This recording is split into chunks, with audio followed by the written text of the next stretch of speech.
અમદાવાદના ઇસરોના outer gate પાસેની બિલ્ડિંગમાં આગ લાગવાની ઘટના સામે આવી છે। આઉટર ગેટ પાસેની બિલ્ડિંગના બીજા માળે આગ ફાટી નીકળી હતી।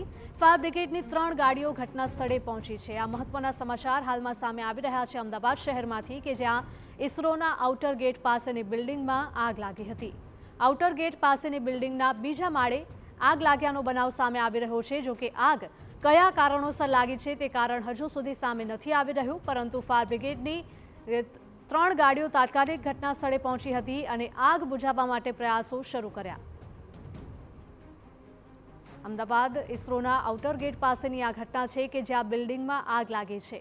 આઉટર ગેટ પાસેની એક બિલ્ડિંગના બીજા માળે આગ લાગવાનો બનાવ સામે આવ્યો છે અને તાત્કાલિક સ્થાનિકોએ ફાયર બ્રિગેડને પણ કોલ કરીને જાણ કરી હતી અને તાત્કાલિક ફાયર બ્રિગેડની 3 ગાડીઓ ઘટના સ્થળે પહોંચી અને આગ પર કાબૂ મેળવવાના પ્રયત્નો કરવામાં આવી રહ્યા છે।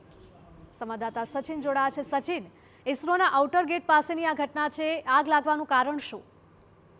જો આગ લાગવાના કારણને તો પ્રાથમિક અત્યારે શોર્ટ સર્કિટ માની શકાય એમ છે, પરંતુ જે ઘટના બની છે ઘટના આઉટર ગેટના બિલ્ડિંગ છે એની પાસે અંદરની સાઈડમાં એ બિલ્ડિંગના બીજા માળે આગ લાગી છે અને આ એડમિન પાર્ટ છે ત્યાં જે આ બિલ્ડિંગ છે એની બિલ્ડિંગના બીજા માળે આગ લાગી છે, જ્યાં મૂકેલા કોમ્પ્યુટર્સ વગેરે જે સાધનો છે એને નુકસાન પહોંચ્યું છે। ફાયર બ્રિગેડની ટીમને કોલ મળતા જ પ્રથમ 2 ફાયર બ્રિગેડની ગાડીઓ ઘટના સ્થળે રવાના થઈ હતી અને ઘટના સ્થળે પહોંચીને આગ પર કાબુ મેળવવાનો પ્રયાસ કર્યો હતો, પરંતુ ત્યારબાદ તુરત જ અન્ય 2 ગાડીઓને પણ જે છે એ બોલાવવામાં આવી હતી। એટલે કુલ 4 ગાડીઓ ઘટના સ્થળે પહોંચી અને ત્યારબાદ આગ ઉપર કાબુ મેળવી લેવાયો છે।